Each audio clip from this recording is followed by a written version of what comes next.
सुप्रभात, good morning. आप सभी बच्चे कैसे हैं? घर पे आप लोग कितना घंटा पढ़ रही हैं?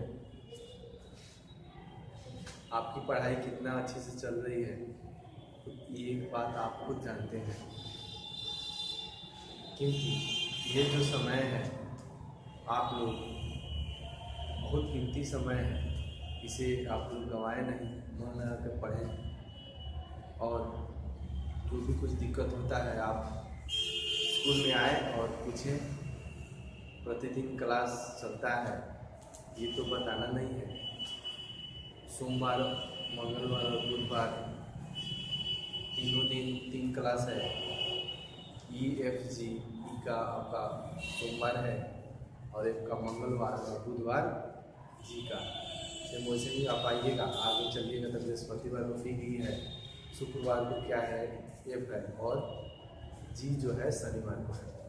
तो प्रतिदिन आप आइए, पढ़िए, क्लास में जो कुछ दिक्कत होता है आप पूछिए। सभी विषय का सभी अलग अलग शिक्षक हैं, जो भी कुछ दिक्कत है आप पूछिए। हम प्रतिदिन आपको व्याकरण में वीडियो के माध्यम से बताते हैं। व्याकरण पढ़ा रहे हैं कई दिनों से लगातार। पढ़ाने का एक ही उद्देश्य है, आप लोग व्याकरण नहीं पढ़ती हैं, हिंदी की पुस्तक तो पढ़ लेती हैं।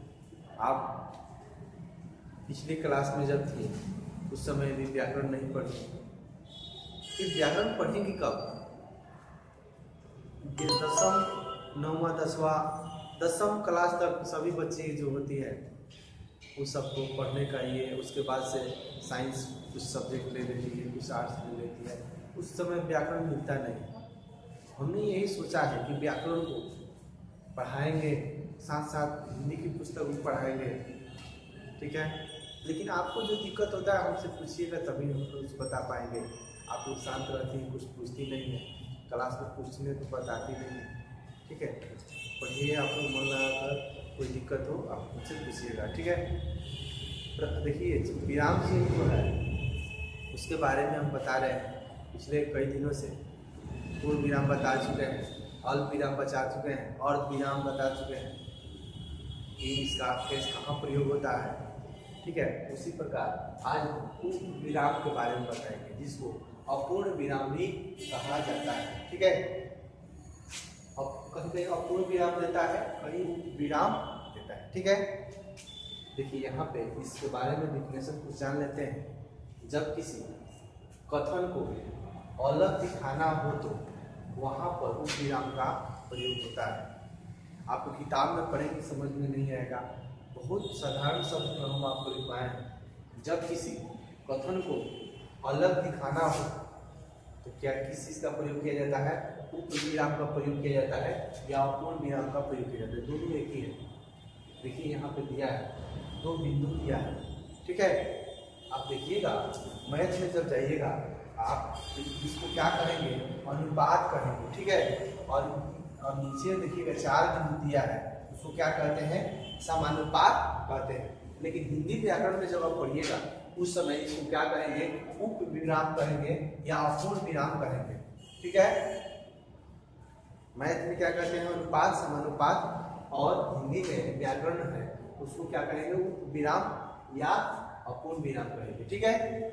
इसका परिभाषा आप लोग देख लीजिए। जब किसी कथन को अलग दिखाना हो वहाँ पे प्रयोग करते हैं। उदाहरण के लिए देखिएगा, प्रदूषण एक अभिशाप, ठीक है। देखिए इसको अलग दिखाया जा रहा है, इससे दोनों का संबंध तो है लेकिन इसको अलग। प्रदूषण क्या है? एक अभिशाप है, ठीक है। यहाँ पे देखिएगा विज्ञान के में ठीक दिया है, विज्ञान, फिर विराम दिया है, वरदान या अभिशाप, ठीक है। इसी प्रकार सब में अलग उद्देश्य, यहाँ देखिएगा अलग दिखाना हो, ठीक है, अलग दिखाना हो। जैसे कृष्ण के अनेक नाम हैं, जैसे कृष्ण के अनेक नाम, समझ में लिख दिए जाए यहाँ पे कृष्ण के अनेक नाम, फिर ये क्या दे दिया जाए? उप विराम दे दिया जाए, तो क्या लिखेंगे? श्याम लिखेंगे, मुरली लिखेंगे, मोहन लिखेंगे, कान्हा लिखेंगे, ठीक है। सेम वैसे ही है। तो यहाँ पे आप एक शब्द में जानिए, एक लाइन में जानिए कि जब किसी कथन को क्या करना होता है, अलग दिखाना होता है, वहां पे वो विराम का प्रयोग करते हैं। ठीक है, कहीं कहीं आप देखिएगा निबंध लिखा होता है, उसमें वो विराम का प्रयोग होता है। कहीं कहीं लाइन है, बड़ा लाइन नहीं करना है, एक छोटा लाइन में सभी बातों को लिखना है, वहाँ पे वो विराम का प्रयोग किया जाता है, सबको अलग दिखाने के लिए। समझ में आया ना जी? उसी से मैथ में क्या होता है, अनुपात देता है। ठीक है, जैसे 2 अनुपात आप पढ़ी मुक्ति, समझ में आया, कैसे देता है। अच्छा ये आप देखिएगा, समानुपात देता है, क्या कहता है, जैसे देख लीजिएगा आलू, मान लीजिए रीजनिंग में आप पढ़िएगा आलू अनुपात क्या लिखते हैं, सब्जी। ठीक है, उसी तरह यहाँ पे दे देगा समानुपात, रीजनिंग की बात है। ठीक है, और क्या कह देगा, यहाँ लिखेगा टोपी अनुपात, फिर क्या लिखेगा, 4 ऑप्शन देता है, लिख देगा सर, पैर, हाथ। समझ में आए। उसके बाद से लिख देगा क्या बोलते हैं, घुटना, सिर इसमें होगा। ठीक है, सब्जी आलू, टोपी जो होता है वो सिर में पहना जाता है।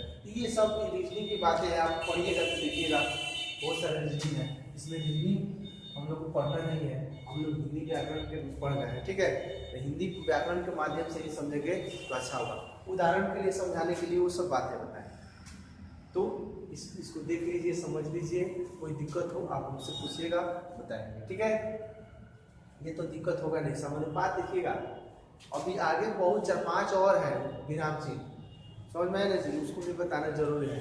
आगे आपका है ये क्या बोलते हैं, प्रश्नवाचक चिन्ह, बहुत जरूरी होता है, बहुत लड़की नहीं समझ पाती है, कहीं भी लिखती है प्रश्नवाचक चिन्ह लगा देती है। ठीक है, प्रश्नवाचक चिन्ह जो होता है उसका प्रयोग कहाँ करते हैं, वाक्य में, उसके अगले वीडियो में आपको बताएंगे। इसको लिख लीजिए, समझ लीजिए, और बोधली और व्याकरण का, बोधली और वर्णिका दोनों पढ़िए, साथ में भी व्याकरण पढ़िए। इस वीडियो में बस इतना ही।